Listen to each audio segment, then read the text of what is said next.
Leo, hi! Welcome to Mr. Queen PH.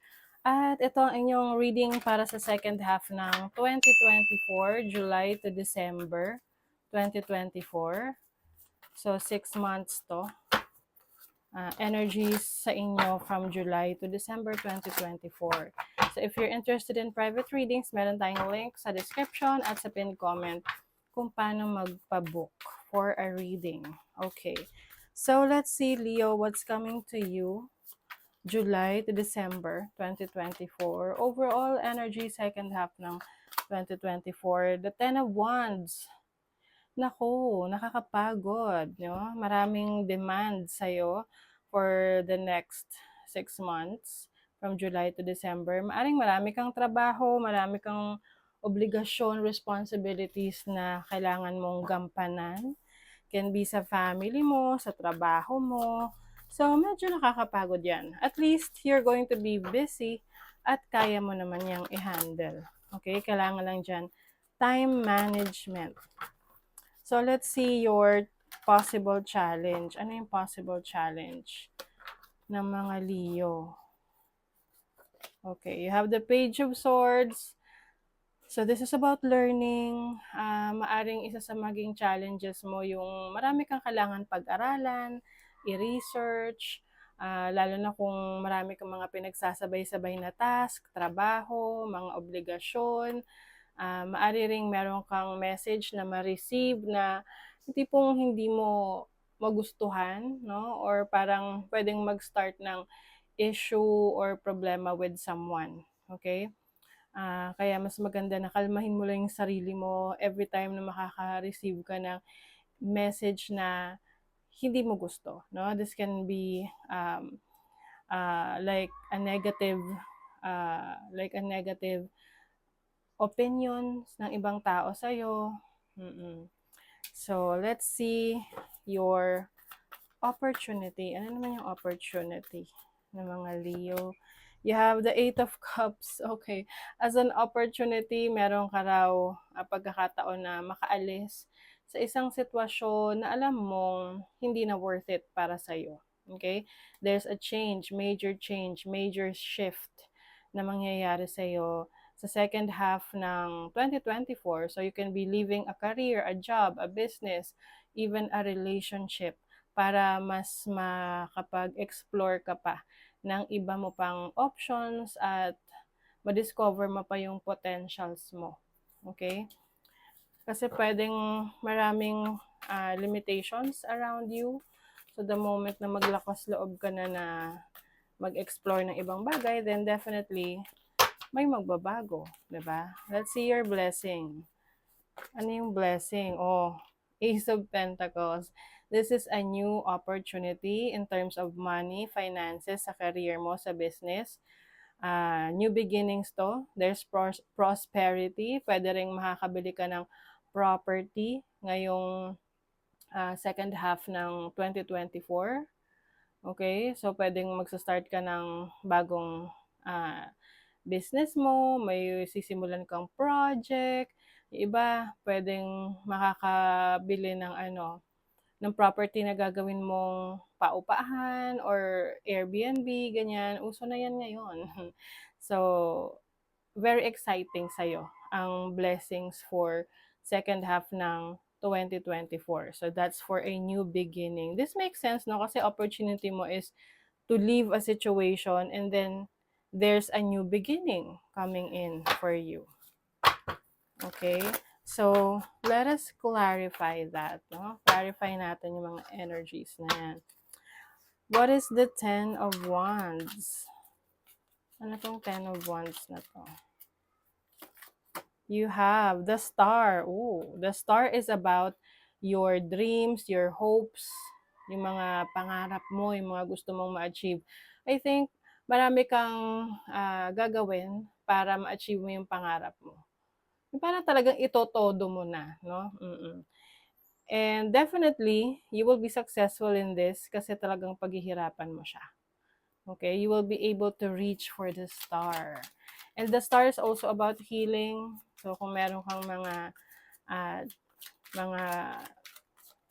let's say, mga mga problema ng mga nakaraan, painful situation, trauma, traumatic experience with someone, you're going to heal from that.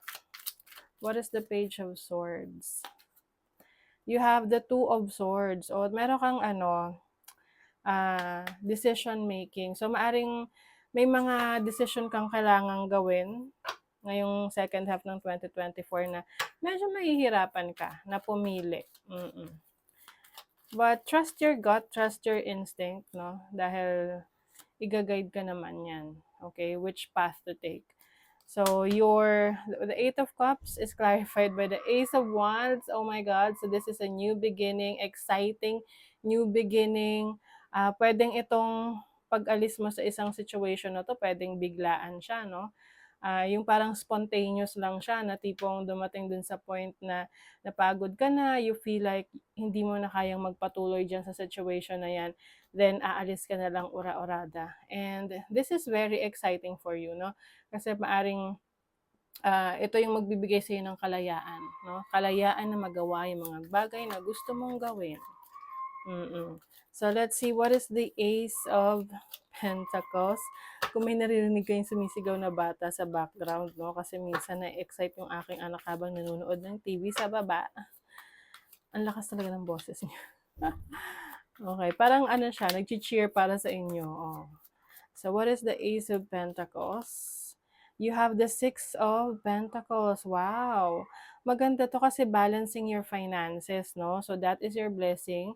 Kung ano yung mga pangangailangan mo, you have all the resources that you need, it will be provided para sa'yo. Meron ka rin kakayanan na tumulong sa iba, no? Tumulong sa iba sa paraan na makakaya mo, di ba? Galing. So, let's see some energies for your money, career, finances.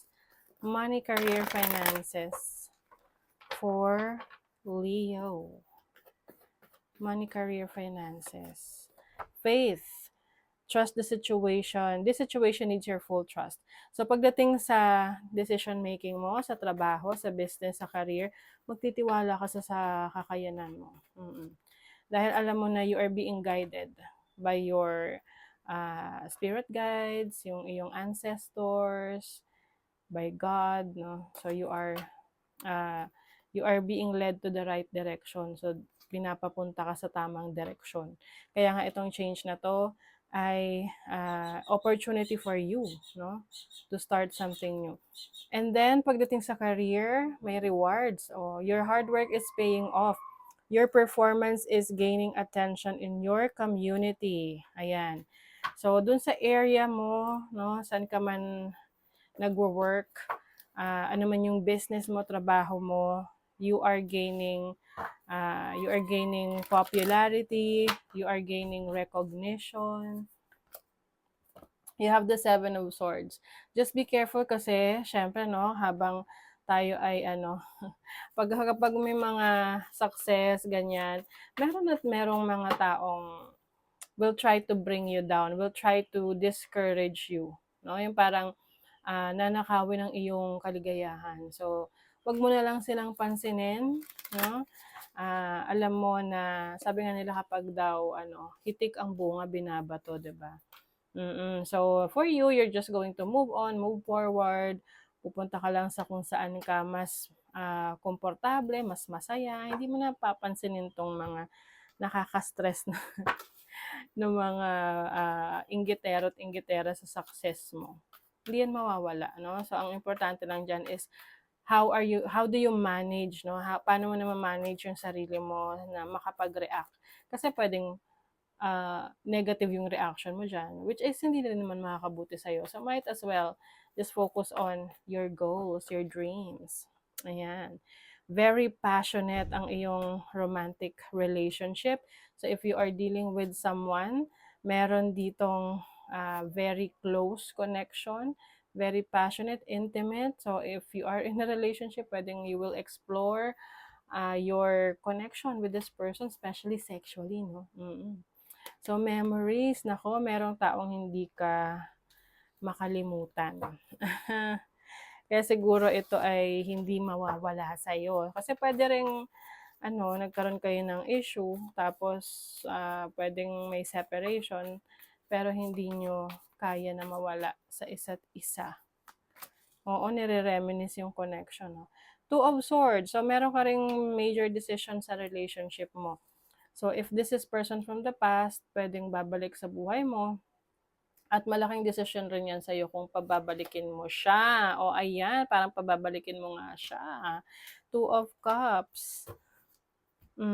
So maaring, itong person na 'to mangangako 'no, parang meron kayong agreement dito na ayusin ang inyong relationship, ang inyong connection. So what else? You have ostentation.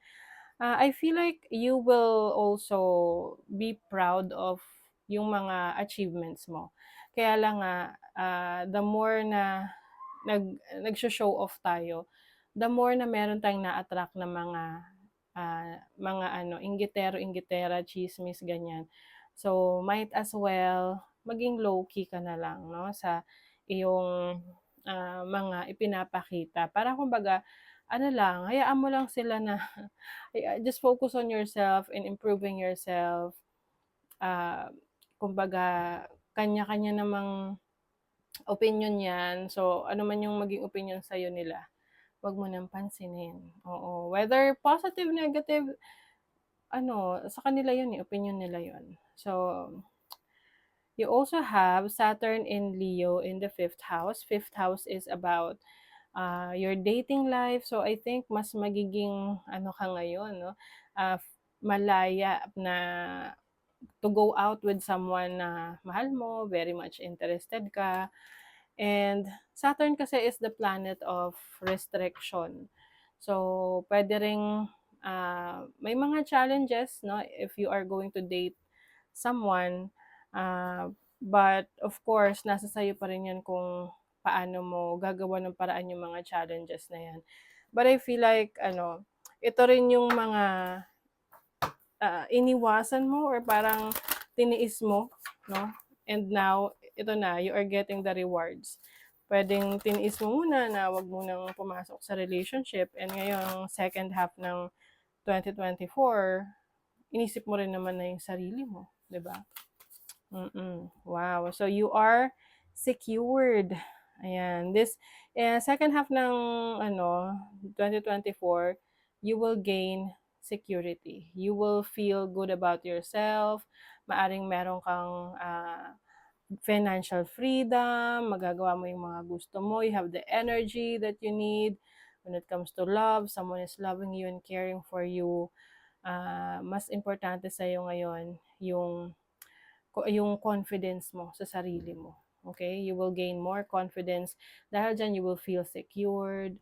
Kaya nga yung iba puwedeng mainggit dahil nakikita nila you feel confident, you feel secured, and kaya sila nai-insecure. Okay, so sila yung mga 'wag mo na lang pansinin, okay? So that is your reading, Leo. Thank you so much. Bye.